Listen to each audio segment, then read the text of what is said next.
Welcome to Football Never Sleeps, the aspiring to be viral, properly caffeinated, perfectly musically themed weekly YouTube show all about Notre Dame football and an Irish fan base that has Judge Claudia Wilkin fatigue. I'm Eric Hansen, brushing up on my legalese to navigate college football's litigious offseason. He's Tyler James, brushing up on avoiding frowny faces and with the wind at his back, fresh off vacation. Together, we're the content creators and algorithm alchemists at InsideNDSports.com. And just plain guys, you can have a beer with and talk ball. On tonight's show, Irish coach Marcus Freeman might have his house in order this summer, but the college football world he and the Irish are living in brings all kinds of questions, possibilities, and uncertainties and change, and we're going to explore how some of those issues are playing out. Recruiting, we've got you covered there too. Plus, as always, your questions, compliments, and quips live. So buckle up and start filling up the queue. This is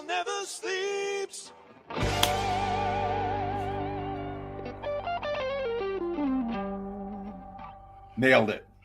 Is it a little easier to nail when you're not the only one pressing the buttons? Yeah, and when you're not sure when your guest host is going to show up. Well, I'm glad to press the buttons and also be here on time. So I appreciate Steve Wiltfong helping us out last week and joining the show, and Eric carrying on in my absence. But I'm glad to be back. Appreciate everyone for being here with us live. A shout out to Scott and Jeff. See you guys in the chat. Susan with the message from earlier. We always appreciate the live crew for checking in on us, especially on a special Tuesday night edition. I hope you all enjoyed your weekend and spent some time reflecting on Memorial Day. We appreciate everyone chiming in throughout the show. Even if you're watching us on replay, we want to hear from you as well. It helps us continue to grow our channel. And make sure you're subscribed to us here, the Inside Indie Sports YouTube channel. That allows us to let you get questions in during the show and lets our content populate into your YouTube feed. It's getting close to summertime in South Bend, but it's going to be a busy one for us. So we want to bring you along with us. So make sure that you are subscribed to the Inside Indie Sports YouTube channel. And Ray Jean said he was on last night and he had a conversation with himself. Well, we'll let you chat with us tonight. I tried to make it apparent, and I was probably not really successful, but I tried to post it in as many places that I could. I'm sorry about that, Ray Jean. I will give you a happy face sticker if that is helpful. Ray Jean's going to have a sticker collection from Eric. That's right. Okay.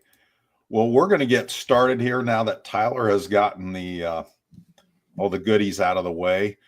Our opening drive is the big picture, as I've mentioned it's just not a clever opening. It is actually substantive. Big picture issues swirling around Notre Dame football. Fourth year Notre Dame head football coach Marcus Freeman has a concrete plan for the Irish team as the veterans and the early enrolled freshmen arrive next week, believe it or not, for summer school and summer workouts. And then the first-time enrollees start their summer school schedule on June 9th. But around the Irish swirl all kinds of uncertainties, like what the college football playoff will look like in 2026 and beyond, and the future of the USC series and future scheduling, and what's going to happen with the new college sports financial and roster model that's supposed to go into effect July 1st, but is still too much in limbo to put into motion, and more. And that's where we start tonight's show. We don't want to get too granular with this. We don't want the theme of the show to change from football never sleeps into football induces sleep, but we'll take your questions if you have some specifics that we don't get into. So the first thing we want to jump into is the future of the college football playoff. The 10 conference commissioners and Notre Dame athletic director Pete Bavacqua, that's the power structure of it, at least this year, recently amended the format of the 12-team playoff for 2025 only. So that's this coming season, and that is just straight seeding. So how that affects Notre Dame is before they were kind of capped on being the number 5 seed. Now they can be 1 through 4. They can get a first round bye, although all 4 teams with byes lost last year, but they can get that. So Tyler, before we get to the bigger picture, let's talk about this. What do we think of this change, the 2025 change? Well, for Notre Dame, it's obviously good progress. Like you mentioned, the ability to get a top 4 seed is valuable. I think if you can get a bye, you take it, even though this past season, Notre Dame, Ohio State made it to the national championship without those byes. I don't think that necessarily means that byes weren't and will not be of value in the future. I think in Notre Dame's case, Notre Dame was underseeded and obviously wasn't able to get a top 4 seed, and Ohio State underperformed throughout the season, and so that's why their seed was as low as it was. Personally, I did like there being an aspect of byes being earned rather than given. If we're going to have byes in the college football playoff, I sort of liked it being linked to conference champions. Even though that led to some conference champions being overseeded, I just in a world of everyone thinks they're right, or is saying who's the best, there being a way to earn it. Obviously, that's what the playoff is supposed to do. But I think in earning those spots into the playoff, I think I kind of like that. I think this is this change is probably the best way to do it. It probably doesn't make a lot of sense for conferences, especially conferences which are extremely unbalanced, I think, to and aren't necessarily playing by the same rules or scheduling formats, to sort of have there be equal weight to each conference championship. So I think it makes sense. My question, and I think there's probably some reporting out there that I don't know that I spent enough time looking for. Why did the ACC and Big 12 agree to this? To what end did they do this? And is it just money? I think one of the reasons why they did this is they did feel like this was in the best interest in college football, and they're only committing to it for a year. And they also felt like this might give them a bargaining chip in the 2026 and beyond discussion. So they were willing to give up a little bit of something to get something perhaps in the 2026, because the structure of the decision-making changes in that group. Once you get to the next contract, the Big Ten and the SEC hold more power, and they don't need unanimous approval to change something. They did for 2025 and obviously for 2024 as well, but they do not moving forward. They can just kind of bully. They could say, well, we'll value your opinion, but when push comes to shove, we're making the decisions. And so I feel like the Big 12 and the ACC wanted to get their foot in the door a little bit more in terms of their voice in what the 2026 playoff is going to look like. And that's where we'll turn next. And that's all over the place right now. There's a lot of different opinions about what that should look like. But it's interesting that it was kind of a consensus that it should be a 14-team playoff just about a year and a half ago, and suddenly 14 is no longer the right number. It's 16. So are you ready to turn the page to that? Yeah. I mean, maybe that is what the ACC and Big 12 wanted. They wanted it to get to 16 rather than 14. I don't know. And like I said, there probably is reporting out there, or some reporting out there, that I just haven't gotten to with the vacation that I'm coming off of. But it's intriguing to me that it felt like this was sort of the last stand for the ACC and Big 12, because they do lose that power moving forward. Okay, so I'm going to, again, try to simplify this as much as possible. And we really want to play this from the Notre Dame angle more than we want to from the Big 12 angle, let's say. And they're all interesting viewpoints because they don't all match up. But basically, we're looking at a 16-team playoff. I think that's in agreement right now that everybody feels like that's the right number. Now, what's the format? There's two really predominant formats. There's one where the Big Ten and the SEC would get 4 automatic qualifiers in that 16-team field. That doesn't mean they can't get more. They would minimally get 4 teams in. The ACC and the Big 12 would be guaranteed 2 teams. The group of 5 would be get 1 team, and then you would have 3 at-larges, and that's where Notre Dame would fall. Now, Notre Dame in the 14-team discussions had an assurance that if they were 14 or better, they were in. There was no getting knocked out by a conference champion that was ranked below them, below 14, let's say. And that would have happened last year with Clemson. If Notre Dame was 14th and Clemson was below, which they were, Clemson would have knocked Notre Dame out of the field. They had that assurance. So that's one of the things to watch, is that if Notre Dame still has the assurance for 16.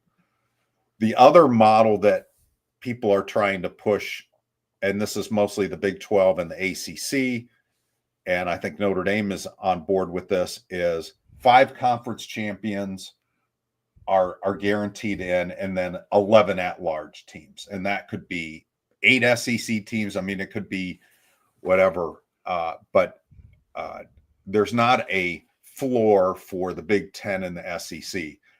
I certainly like that model better. I think in most years you're going to have a minimum of 4 from those conferences. It's going to kind of shake out like they're trying to get assurances. But in years where it doesn't, why lock into that? If you've got a middle-heavy conference one year and you don't have 4 legitimate top 16 teams, I think it's silly to guarantee that. I know why they want to do it. They want consistent dollars. They want consistent money coming to them, and they want to be guaranteed that money. But I don't think that's the way to do it. So, Tyler, before you get frowny, I want you to chime in.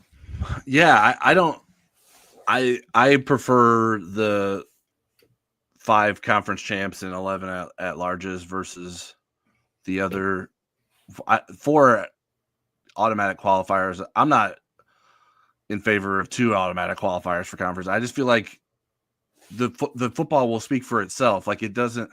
Right. Like I understand if you're in charge of the money, you want to have some assurances, but then you shouldn't be like, what? I don't know. Like, this is a sport. It's a competition. It's not just a money machine, which I know it's treated that way, and it does churn out a lot of money. But I think it needs to be flexible to reflect the talent and the power and the success that's being shown on the field, and not vice versa. It feels like the more that the Big Ten and the SEC are saying that they should get automatic qualifiers, the more that they're saying maybe past success should dictate the future playoff format. And I don't think that makes a lot of sense. I think to me, it seems like we're going to get into a spot where it's like every 3 years we're debating the next format. Like, can we just have a format and just let it be for a bit? like I think and allegedly it will stay for the next 5 or 6 years, but not necessarily. The Big Ten and the SEC could say, this isn't working for us. But even then, I mean, that's not that long a time. Think of how long college football has been played. Like, it's just not. I don't know. Like, things could change drastically in terms of which conferences are stronger. Now that happens slower over time, but I think and probably why the Big Ten and SEC want it to be this way is I think they don't want that to happen. And so if the ACC and Big 12 are out here doing things for the betterment of college football in terms of allowing or giving up a first round bye, like why aren't we seeing that from these programs or these conferences that have earned the respect of being the best in college football, but need to continue to earn it? And it doesn't mean that it's got to remain the same the whole time. And then the other variants here, Tyler, and I'll get your take on this, and you guys can chime in the comments here. So if you have 16 teams, you can play it as a straight 16-team bracket. You can have basically the same amount of rounds that you had with 12. You would just start with no buys. 16 would play 1, 15 and 2, and so on. Or, and this is the way that I think they will go, the top 2 teams would get buys into the quarterfinals. Then you would have 13 through 16 playoff, the first in an additional round that you'd add a round, and 13 would play 16, 14, 15. Then you would introduce teams 3 through 13, and you would play 6 more games to get it down to where you had quarterfinals, then semifinals and finals. So you'd be adding a week. From that standpoint, it gets a little touchy with Notre Dame adding, I think, another week when they have a heavy academic commitment. Last week they played their game at the end of finals week and they were able to do that. But if you had another round before that and then had your second game, and this is only if they're 13 through 16, would they be in that place? But that could happen some years. I mean, there's been years where Notre Dame is that kind of team and they could end up playing an extra round. So I'm not sure how I feel about that. I'd almost rather them play a straight 1 through 16 just from the standpoint of keeping it 4 rounds. And yet maybe you should be rewarded for being one of the top 2 teams in the country and get a bye into the quarters. What do you think, Tyler? Yeah, I don't like 5 games being necessary to win a national championship for anyone, even if you're the 16th seed.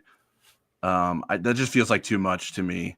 4 feels like the maximum playoff run, in my opinion. I feel like you're making it nearly impossible for those bottom 4 seeds to win if that's the way it is set up. Now, maybe that's what you want to do, but then why are those 4 teams? Why do we have those teams in the playoff then? Why don't we just do a 12-team playoff?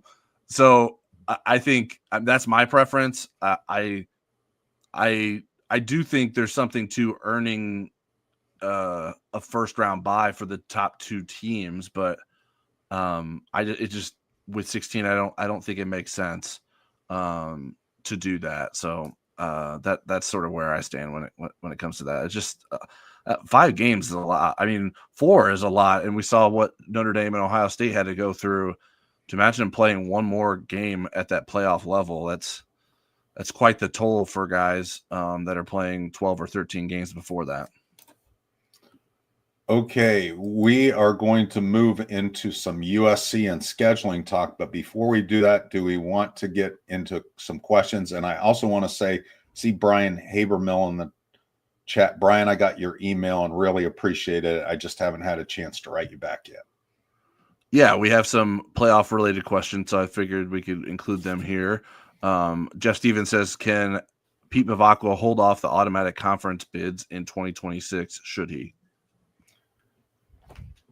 He can certainly have a voice in that. He does not have the last word in that. And so, yes, he can use his influence. But again, if Greg Sankey and Tony Petitti want to, the SEC and the Big Ten commissioner want to do this, there's not a lot people can stop them. And yet, I don't know that Sankey is as invested in that concept. I think he's pretty confident that the SEC is going to have at least 4 every year, if not more than that. I think he's probably okay with seeing them be a little less regulated, but I think the Big Ten wants this. Yeah, it's been interesting to see some of the comments from SEC ADs and people who have been a part of the FCS or even the playoff committee, just maybe not liking that. I don't have the quote in front of me, but someone said something that they're not sure that a committee is actually the right way to choose a playoff, and it was someone who had been on the committee before, and so I feel like we're losing some sense of what we're trying to do here. I bet I don't really know what everyone's goal is in any of this, and if any of it is truly outside of the financial ramifications of it. But yeah, I mean, I think anyone who has a voice in preventing everyone getting steamrolled by the SEC and Big Ten should do that, because I think it's probably in their best interest.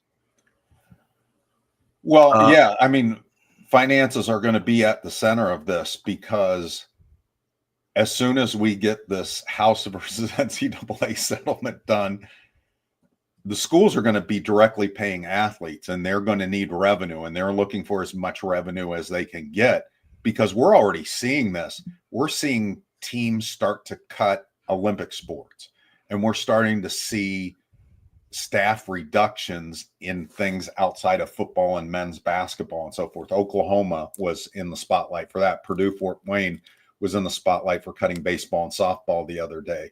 So yeah, we are getting into the money part of this. Scott Fegan says, how does the FCS do their playoffs? They've been with that format for quite a while, and it seems very successful. I would have to look that up. Do you want to? I have it, Eric. Okay. It is. It's a field of 24 teams. It includes 10 conference champions who receive automatic qualifications, with the remaining best 14 teams being selected on an at-large basis by the Division I Football Championship Committee. And then the top 8 teams in the 2014 bracket are seeded and receive first-round byes. Yeah, and I'll tell you, if it's not a committee choosing the teams, who are they going to do? Are we going to go back to the BCS formula, the polls and the computers? And I don't think that's a very good idea. Or is it a beauty contest? The other thing with these automatic qualifiers for those mega conferences is, with the unbalanced schedule, how do you really figure out who that fourth and deserving team is, getting that fourth spot? Because you look at the SEC last year, South Carolina and Alabama and Ole Miss, and you say, what's the difference between those 3 teams, and who's going to pick that? Yeah, excuse me. I wanted to give proper attribution to what I was referencing. Ross Dellinger of Yahoo Sports had a quote from Florida Athletic Director Scott Strickland, said, "A committee is not ideal to choose a postseason." Later said, "I question whether it's appropriate for college football." He said Dellinger also said, "Strickland says football is different than other sports because in other sports there is more data and games for a committee to consider. It's not the case with football." Well, but this committee watches games. I don't always agree with their decisions, but I do feel like they invest a lot in getting this right. I would tend to agree as well. I think there was another question from Jeff. I think this is the only major D1 sport where the playoffs are considering automatic bids outside of conference champs. Am I wrong? To the best of my knowledge, unless they do it in gymnastics or something like that I'm not following as closely. I think it's conference champions and at-large bids. And yeah, this is really, I don't think a very good concept. When some of the people are throwing the numbers around, well, the Big Ten is average. If you had this in place, the Big Ten would have averaged this many teams, the SEC, this many teams. Yes and no with the Big Ten, especially because they've added 4 Pac-12 teams. Now, would those 4 Pac-12 teams have earned bids as Big Ten teams? They were doing it in a different context. So I'm not sure if the Big Ten would have had as many, but there's no way to really scientifically study it any other way, but kind of the way that they're doing it. But all right. I think that wraps up the the playoff questions, Eric. Okay. We're going to move into scheduling in USC. And there was a lot, while Tyler was on vacation, there was a lot of to do about this. Pat Forty wrote a really good column about this. Pat Forty from Sports Illustrated. And so Notre Dame and USC have been playing annually since 1926, and there's been 4 years where they haven't. 3 of the years in World War II, 43 through 45, and then during the COVID-19 pandemic in 2020, they didn't play. And since 1998, it's been coupled with the Stanford series. You have Notre Dame hosting one of those schools in mid-October, then playing out in California. A road game the Saturday after Thanksgiving works out really well for Notre Dame for a number of reasons, and we can get into those. And then you flip-flop the next year. Stanford comes, for example, this year's USC will be coming to Notre Dame Stadium in October, and Notre Dame will go out to Stanford to play in late November. And so, but now they're not even in the same conference anymore. USC's in the Big Ten. Stanford is in the ACC. They have different commitments. USC wants to maybe extend it one more year to 2026 and then not commit after that. So, Tyler, this is where I'm going to start with you. We haven't used the C word, which is chicken. Does it make sense for USC and Notre Dame to continue that pattern of playing Stanford and USC every year and doing it in the same way that they have been? And I'm throwing in Stanford in it for now. Well, I guess I don't think USC should care what Stanford does or how Notre Dame and Stanford's relationship is. Okay. I mean, that's convenient for Notre Dame, but I don't think that should make a difference. And I know one of the big things that was good for Notre Dame to play at the end of the season in California was for recruiting purposes, but that's no longer an advantage. Right. The recruiting calendar does not allow for you to take advantage of that. It's nice for Notre Dame to be able to play in California every year to say, hey, if you're a California recruit, your family can come see you play in California at the end of every season. But so so to me, I think it's they're separate conversations. Did you hit the mute button there on yourself? Yeah, I hit my cord and I think it muted me. You hear me? Yeah, now we can. Cool. Sorry about that, guys. I didn't do it, guys. I was listening to Tyler. I was wrapped. I will not blame that on Eric. That's on me. I was talking too much with my hands below the camera. So I mean, I think it makes sense for Notre Dame and USC to still play on an annual basis. I think they should play every year, and I think that there should be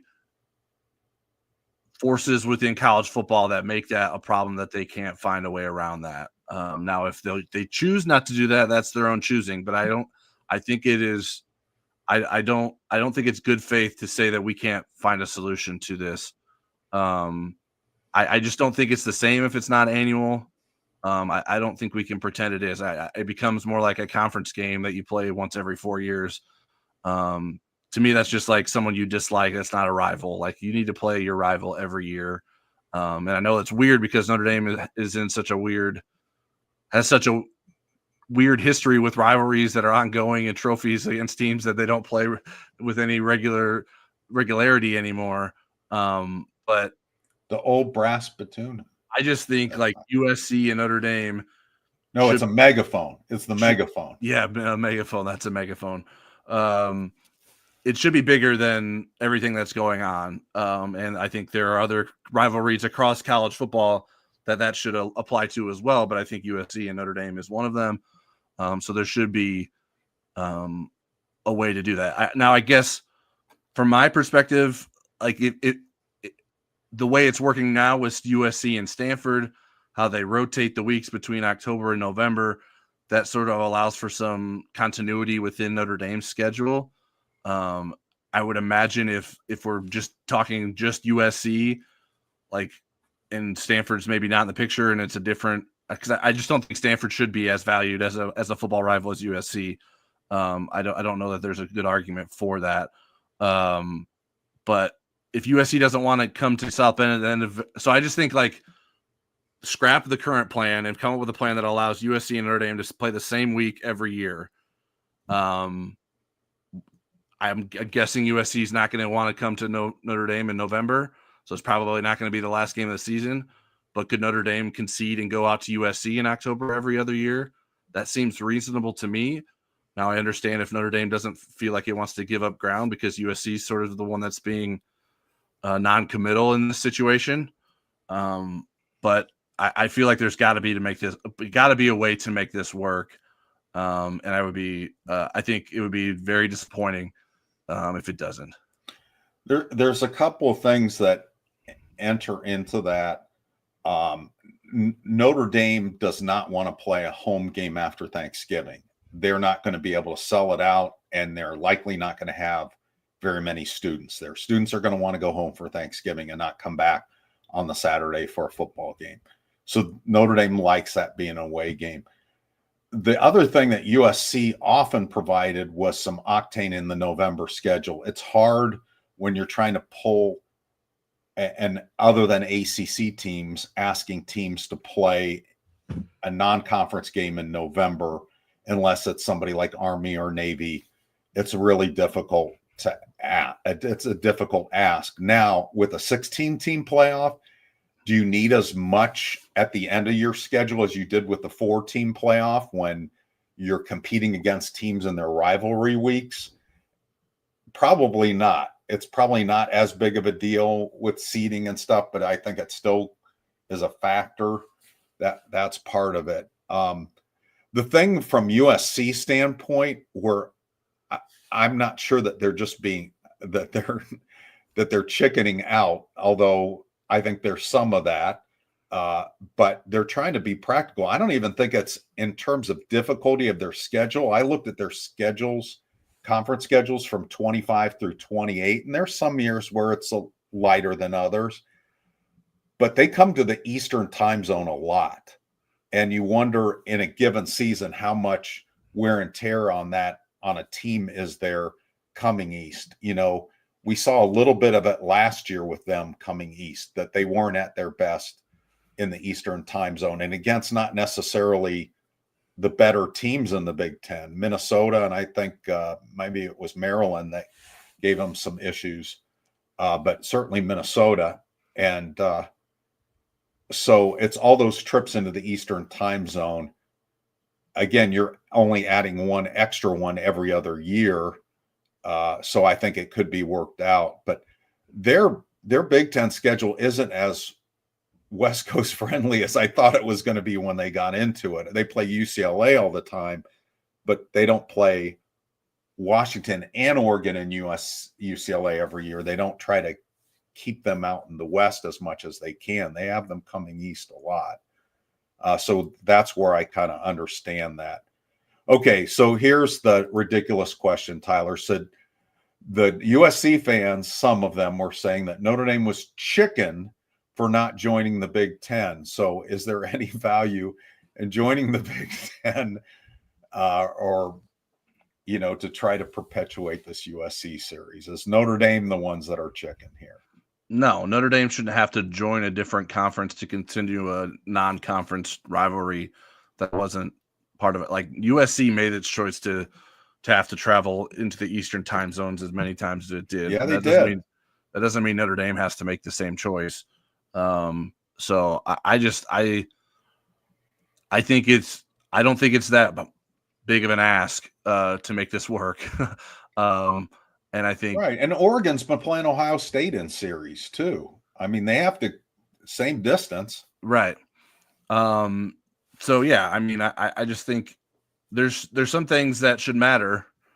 And I think like annual rivalries like this that's what makes college football special, in my opinion. I don't know if that's because I went to a school at DePaul that had such a long and historic rivalry with Wabash, or if I grew up in the Midwest watching rivalry games.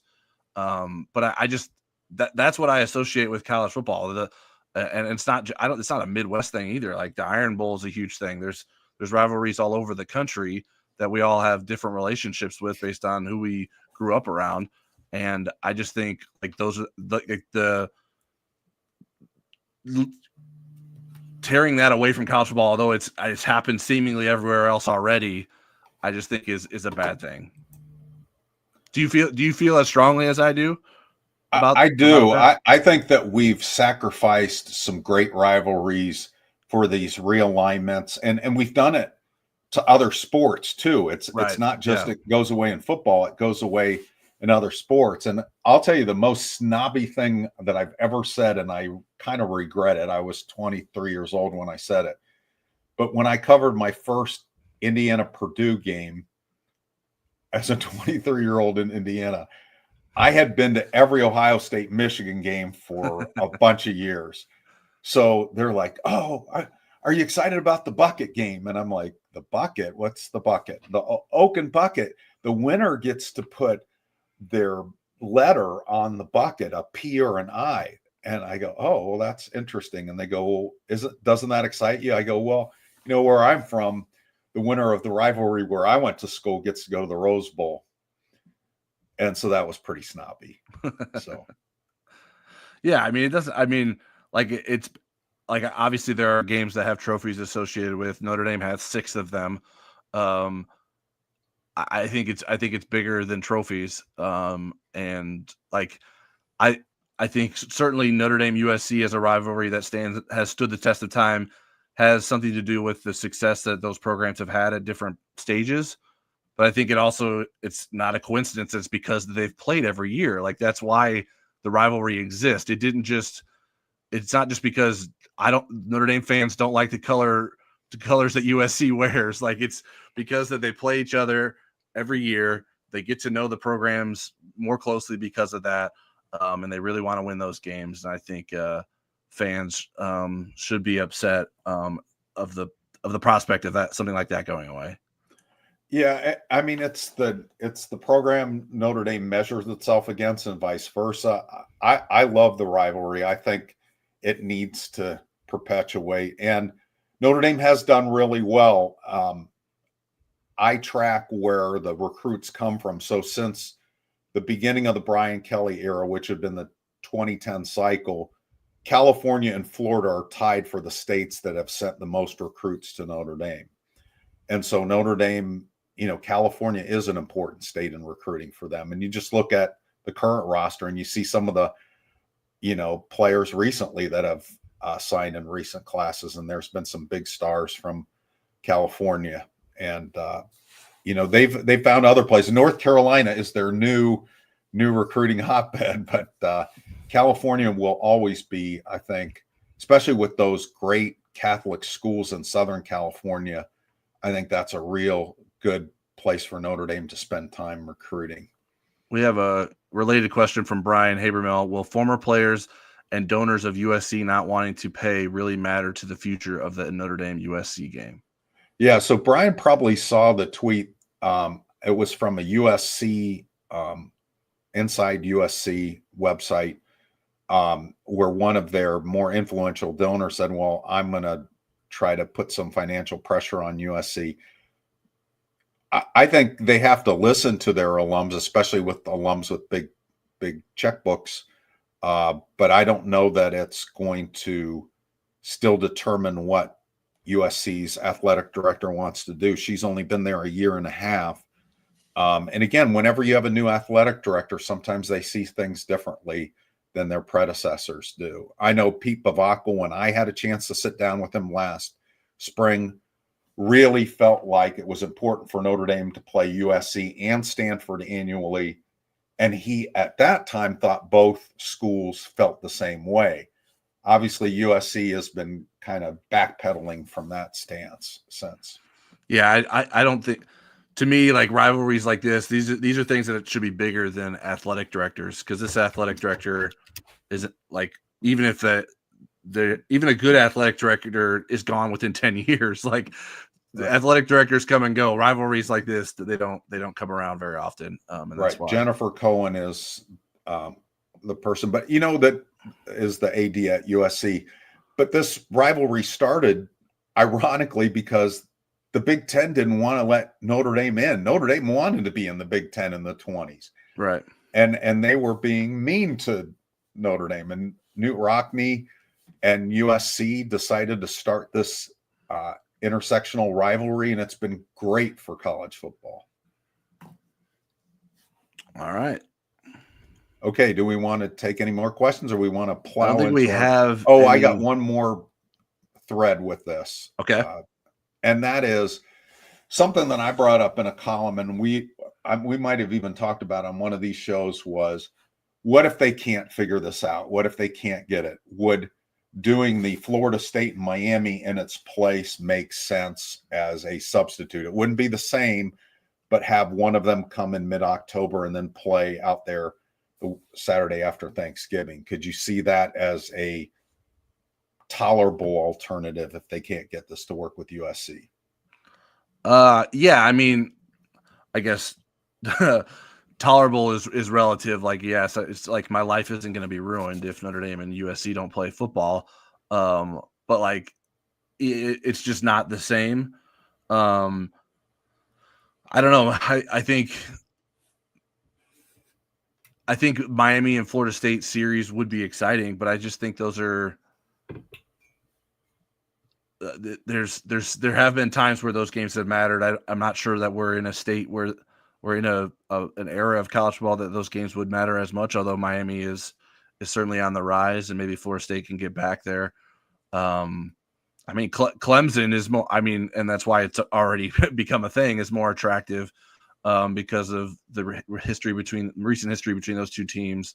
But I mean, yeah, I mean, I would be interested to see Notre Dame play those two teams if this goes away. But do you think those two teams outweigh any of the other rivals that Notre Dame has, like whether maybe it's Purdue or Boston College or Michigan State or Michigan? Do you think that? Well, I think geographically and recruiting wise, it makes sense to have a presence in those. I mean, Florida State and Miami already want to play more often in the ACC rotation. So you would kick out, let's say, some SMU and Cal games and stuff. And again, as I mentioned, Florida is tied for the state that's contributed the most players to high school signees since 2010. California and Florida at the top of that list. So I think it makes some sense. It's nice to play in warm weather in late November and then have them up in the middle of October. Florida State, with the exception of last year, has been a pretty decent program by and large. Miami, there is some bitterness. I mean, if you played them more often, I think the bitter comes to the forefront. It's not as bitter as USC, but that could be a pretty spicy rivalry. And so I think that would be the alternative if you can't get this to work. I think that would be, if I'm Pete Bavacco, where I'm putting my chips. I personally think it would be funny if the USC says it can't make it work with its Big Ten schedule, and then Michigan's like, you know what, we can make it work though. I just think that would be really funny and sort of add to the Notre Dame USC rivalry if Michigan was like, we'll take it on. I don't think that would happen. But I think it would be kind of funny that Notre Dame and Michigan sort of parted ways, and then USC sort of backs out, and then Michigan replaces that. But that would be the funniest to me. The history of the Miami rivalry, especially when Notre Dame was hot under Lou Holtz, and Florida State for that matter. I think those are intriguing and would be valuable.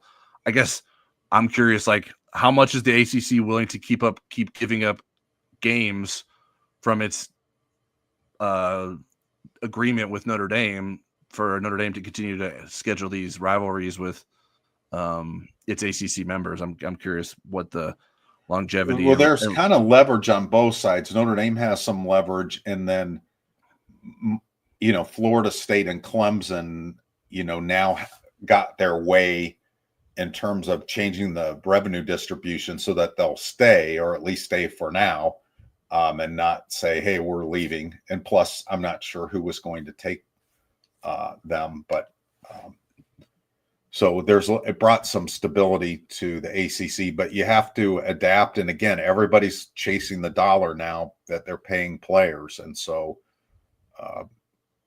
we're going to see more conversations like this, not necessarily all good conversations for the best of college football, but we're going to see conversations like this. Okay.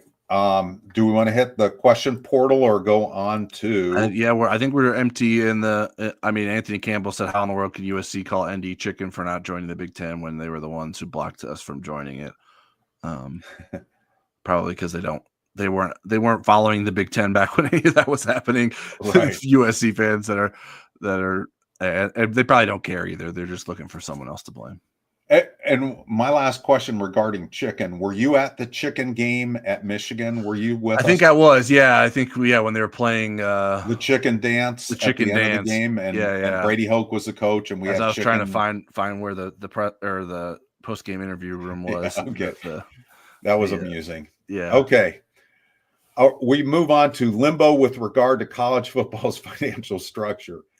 So, with the intent of implementing the new rules, this direct revenue payments and the NIL clearinghouse and all this stuff, On July 1st, and we're here in the last week of May, the House versus NCAA settlement still hasn't been finalized and could be at any moment or not. Is Notre Dame ready for both scenarios? Do you feel confident Notre Dame will be able to operate with whichever rule book that they have to deal with as far as financial structure and everything else? Yeah, I mean, I have no reason to believe that they're not ready. I mean, that's what they tell us. Right. There's no signs otherwise that make it seem that Notre Dame's not prepared. And then let's say we go to this direct revenue model and that NIL has to go through this clearinghouse. I know it'll get legal challenges. We're putting all that aside for now. But the question I have is, having a GM with Mike Martin's NFL background going to shine particularly in this transition versus having a guy with Chad Bowden's skill set, which is more geared to being a recruiting guy? Yeah, I think I'm curious to see how that works. I think we're just guessing. It seems to make sense that Mike Martin's background will allow him to be able to make that work. He has experience working within a salary cap structure. I personally don't think it's something that Chad Bowden couldn't get his arms around. Though I think right now, with how things have been going at USC with Chad, it's an easy win in the Notre Dame fan base to sort of throw jabs at him. But I think smart That's people part of the USC rivalry. smart people can make things work. I think they're both smart people. Where the biggest distinction between the two, in my opinion, is that Mike Martin's background is so deep in talent evaluation and how we're going to see that aligning with what Notre Dame values in its roster construction and how that influences the decisions that are made around how much do we invest in offensive linemen versus quarterbacks versus wide receivers, and all that. That's where I think a lot of this is stuff that, like, paperwork stuff that even Mike Martin's not dealing with, right? Like, I think, like, at some level, someone's doing all this stuff that it's like making sure the numbers work out. I don't think Mike Martin's got a calculator out all the times and doing all the math and figuring out who's paying taxes and stuff like that. I think there's a lot of other things that go into that part that it was going to be a transition for everyone. But I think in terms of making a football team that can win at a high level, Mike Martin has shown an ability to help do that with the Detroit Lions. And I think you could say Chad Bowden did the same during his time at Notre Dame. Right. While we're just kind of in that realm, I didn't prepare you for this, but do you have a quick opinion on Pat Garrity being named the general manager of men's and women's basketball? Yeah, I mean, you can say no, but my opinion is more that it makes sense that it's something that is needed. I don't know Pat Garrity at any level. I mean, I know who he is. I know about him, but I don't know him any more than I knew Mike Martin before Mike Martin. Do you know him more than Henry Garrity? No, probably not. No. But yeah, obviously know who he is and what he's done throughout his career. And I think that is something that was needed with those two programs. And I think it's obviously an extra layer of intrigue when you're overseeing two programs in the way he is. Yeah, I love the move. And I do know Pat Garrity. I covered him as a player. There's 2 years that somebody other than Forrest Miller or Tom Noy covered the men's basketball team for the South Bend Tribune as the beat writer out of like 60 years. And I was those 2 years, and they were Pat Garrity's junior and senior season. And we traveled a lot together, often by happenstance. And so I had a chance to really get to know him, but absolutely quality individual. I think he will do a really good job in this role. So I'm pretty excited about him coming back. What's your perspective on the Mike Martin versus Chad Bowden question you put towards me? I think they both have huge value. I think Mike Martin's task was to surround himself with really good recruiting people and immerse himself in that world himself. Mm-hmm. And I'm getting a lot of evidence through anecdotal conversations with other people that he is doing that. And I think that's a really good sign. I think it's harder to do the opposite, to say, how is giving this much money to an incoming freshman going to affect your locker room when you have a senior who's better? Those kind of discussions, and how the money's all going to work and stuff, and dealing with a cap.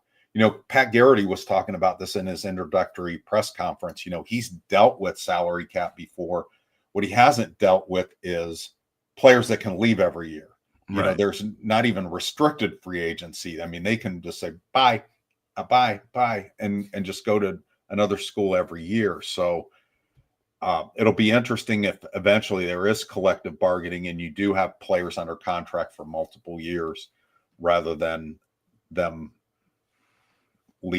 possibly leaving. But he has a game plan for that, and I thought it was really interesting what his game plan was. It was really an interesting press conference for me. So I think we've touched on it a little bit, but maybe we need to go in a little bit more detail for Brian here. Explain the idea of direct revenue, please. Sure. Okay, so what we've had is NIL kind of loosely defined the last couple of years, where collectives like Brady Quinn's group have gotten together and they raise money, and then there's this pool of money and they distribute it to players, and they kind of budget out. Like if they want to go get a quarterback out of a portal, there are agents, and they try to line up the quarterback that they want. An example is Riley Leonard. And now that money is going to be coming directly from the schools. Why? Because of this House versus NCAA settlement that's coming down, where all the power conference schools have signed on to this, where now they will, out of their own revenues, pay their own players. They will have a salary cap this first year of $20.5 million, and then they get to decide which sports get the most of that, how that's distributed. And then within each program, you have to distribute the money. Now, will NIL still exist? Allegedly, it will become what NIL was supposed to be in the first place, which is name, image, and likeness. That if you made a deal with a car dealership in South Bend to drive their cars around and to advertise for them, you get a free car and maybe some money too. Now, are there going to be people that try to circumvent the rules and add to what the $20.5 million pot is? You betcha. There's always people that are trying to circumvent the rules. But it'll be an interesting new game of cat and mouse with whoever is doing the rules, whether it be conferences, whether it be the NCAA. I'm making this way too complicated, and I apologize. But again, the bulk of the money is going to come from the colleges themselves. That's why you will see some of these Olympic sports programs being hurt by this, not necessarily at Notre Dame, but at other schools, because before, football paid for those scholarships and paid for the travel and paid for those budgets. Now football needs to pay its players, so there's not as much money to help those other programs. All right. Well said, Eric. Thanks. Okay. All right. One more log on the fire in this whole thing: the push to go to one transfer portal window per offseason, which is bubbling up during the SEC meetings and media days this weekend. What do you think of that concept, Tyler, and when do you think it should be if they do go to just one? Right now, we have one in December. We have one, a 10-day window kind of after spring football games. I'm not opposed to it. I'm not sure. To me, if it's one, it should be at the end of the school year. I know that maybe doesn't make the most sense for graduate transfers and schools that like to rely on graduate transfers to try to get them in for the finish of their career as early as possible. but it just makes the most sense that way. It keeps it clear from the postseason run, the end of the recruiting cycle, and sort of allows for a much cleaner transfer portal process. Now, I think if you're a student athlete, you want to have the flexibility to be able to leave at both of those times. So I don't know how successful the NCAA and its programs will be in trying to convince players that this is what's best for them. But just from like, I think there are other ways it could be done. Like, but I just think to me, that's the way that makes the most sense. It's the most clean. It can sort of keep different things in focus at different times, rather than sort of being the chaos that it currently is. That's my perspective. What do you think, Eric? Yeah, the only thing is you would not be allowing those players to participate in spring football, and especially if it's a quarterback. You really would love for them to be able to have the spring to be able to learn and recruit and develop your quarterbacks. Yeah. Well, I'm just saying not everybody does. I mean, I think Notre Dame actually benefits from the model that you're talking about because they don't have as many transfers. I mean, 8 is kind of the record for scholarship to scholarship transfers.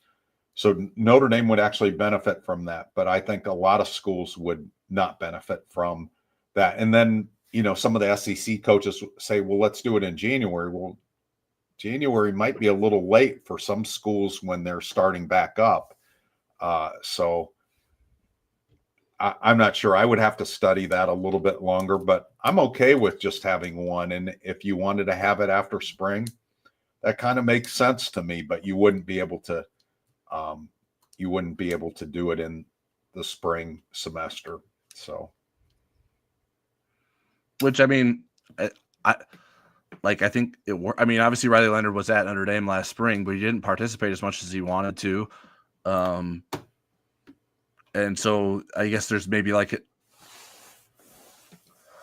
don't know. I just think, I mean, we've seen freshmen at Notre Dame can make an impact without being on campus in the spring. So you would think transfers could too, and transfers have. They can. I mean, Malachi Fields, maybe Notre Dame's leading receiver, and he's going to come in June. Right.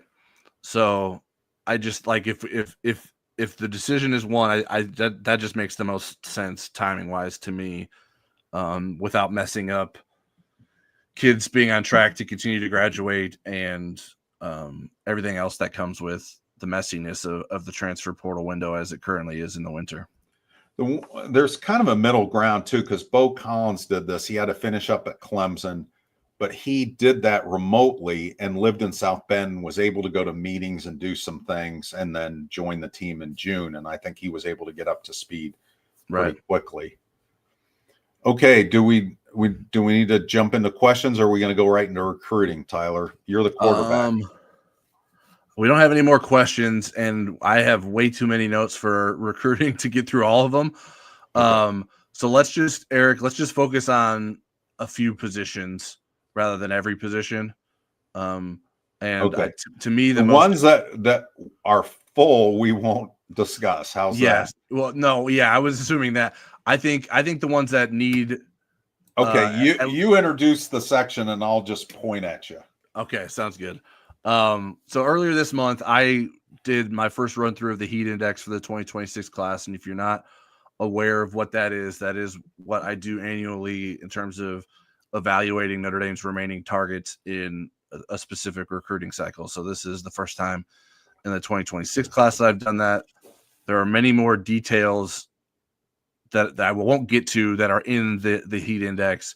It lists every position, how many players Notre Dame has committed, who those guys are, how many more players Notre Dame's trying to add at the various positions, and who the guys are that they're considering and where Notre Dame stands with them. And they have heat ratings from low is plain to extremely hot, sort of like a hot wing sauce, if that is sort of the way I think about it or categorize it. And extremely hot is someone who is the most likely to commit to Notre Dame's class. So for this, I was was going to try to run through every position, but since we're already at 8 o'clock Eastern, we'll just go to what I think are the most interesting positions. So first up is wide receiver. That's the position where Notre Dame already has 2 commits, with Dylan Faison, Notre Dame's lone 3-star recruit in the class, and Bubba Frazier. Notre Dame would like to add 2 or maybe 3 more to the class. So far right now, I would say Notre Dame has 7 targets of note currently out there. Kadon Finley, Braden Robinson, Cohen Brown. All 3 of those guys are from Texas. Brian Williams, Brody Keefe, Devin Fitzgerald, who is a recent offer, the son of Larry Fitzgerald, the former NFL player, and Ephraim White, who is a recent offer as well from Florida, who's committed to Florida State. Fitzgerald recently set an official visit to Notre Dame. Ephraim White is considering one. The trio from Texas, I think, are the guys that are most likely to end up at Notre Dame right now. That being Kadon Finley, who Notre Dame's up against Texas, Texas A&M, UCLA, and Arizona State. Braden Robinson, who Notre Dame's up against Arizona and Miami. And Cohen Brown, who's a former USC commit. I think those right now are the 3 that Notre Dame's in the best shape with. I'm not sure that Notre Dame will get all 3, but I like where Notre Dame is as of right now. Me too. Tight end is a big position of need for Notre Dame. It has 0 commitments so far. Would like to add 2 in this class. Right now, there's 6 targets of note. Evan Jacobson from Iowa. He is also considering Stanford, Texas A&M, Auburn, and Florida State. Ian Premer from Kansas, who's also considering Kansas, Iowa State, and Kansas State. And then we get into some of the new offers that they have at the position. Luke Sorensen, who's from Servite out in California, Wisconsin, Ole Miss, Penn State, Nebraska. Braden Fogel is a new offer in Ohio. He visited Notre Dame last season. Preston Friesel is a new offer in Toledo, same high school that produced Deshaun Kaiser. Isaac Jensen's someone that Notre Dame has offered a while back, and he seems to be trending away from Notre Dame. He's out of Nebraska with Iowa State, Missouri, Florida State, and Texas A&M receiving some attention there. Notre Dame needed to make these recent offers because Gavin Moeller, who Notre Dame was recruiting, committed to Colorado. Matt Ludwig committed to Michigan, and like I mentioned, Jensen doesn't seem likely for Notre Dame. Who I think is most likely from that list to end up in Notre Dame's class is Jacobson right now. And then probably a coin toss between those 3 new offers. Maybe Notre Dame can pull Premer out of Kansas, but I'm not as confident in that necessarily. And there just isn't. I mean, Sorensen, Fogel, and Friesel need to get back on campus as someone that, as recruits that Notre Dame wants now to sort of get a better sense of how their recruitments could play out with Notre Dame. Are you all done? I wanted to also highlight the defensive backs. Okay. I think Notre Dame needs 2 more, has 2 commits, cornerback Chasten Smith and safety Aiden Pouncey. Notre Dame basically has 4 targets right now. Nick Reddish, a safety, who's also considering IU, Wisconsin, Virginia Tech, and UNC. Joey O'Brien, who's considering Clemson, Michigan, Oregon, Penn State, and Tennessee. Kari Adams, who's considering Penn State, Oregon, South Carolina, Michigan, and Maryland. And then safety Donovan Webb, who's considering Ohio State, Michigan, LSU, and Oklahoma. I think Reddish and O'Brien are probably the most likely to end up in Notre Dame's class, though. I don't think those are shoo-ins, especially O'Brien. There's a lot of competition there. And I think that is someone that a lot of teams covet. So Oregon, Penn State will be hard to beat there, but it's someone that Notre Dame likes a lot. Someone that Notre Dame's like, hey, we'll cornerback, safety, we don't necessarily care. We think you're good enough to play either position. Heck, you could even play wide receiver for us maybe, but I don't think they're recruiting him as a receiver, but they just think he's that kind of talent. Those are the positions that I think are worth watching. Defensive line, you can make the argument for too. There's a lot of names at defensive tackle that are still in play, and you can get all that information over on the Insider Lounge if you want more. I'm going to update for tomorrow with the offensive guys, and then the day after with defensive guys. I was going to try to do one update, but it was too much. After I reviewed everything after coming back from vacation, decided, you know what, this is too much to handle in one update, so let's do 2 different ones. Beautiful. Thanks everybody for being with us. And Rajon, I appreciate that our company is better than no company for you. I did comment on that. If you would like to see us do one of these shows with giant turkey legs in our hands, leave a comment about that below. I'll let Tyler close it from here. All right. Yeah. Make sure you're subscribed to us. We appreciate everyone chiming in with the questions tonight, and we'll see you next week. Our schedule might vary a little bit during the summertime, but we will try to get to you guys, continue to get to you guys on a weekly basis. And maybe it's not both of us every time, but we'll have someone trying to fill our big shoes when one of us is occupied doing something else. But we appreciate all of you, and we'll see you next week.